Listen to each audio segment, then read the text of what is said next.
In this video, we'll demonstrate how to replace the door hook of the model 8067-24S. Open the dishwasher door. Pull out the dishwasher.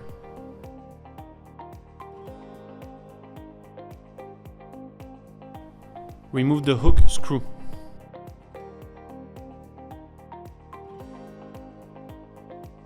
Remove the hook.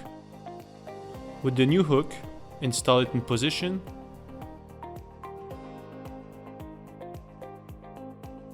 and screw it back in position. This completes the installation.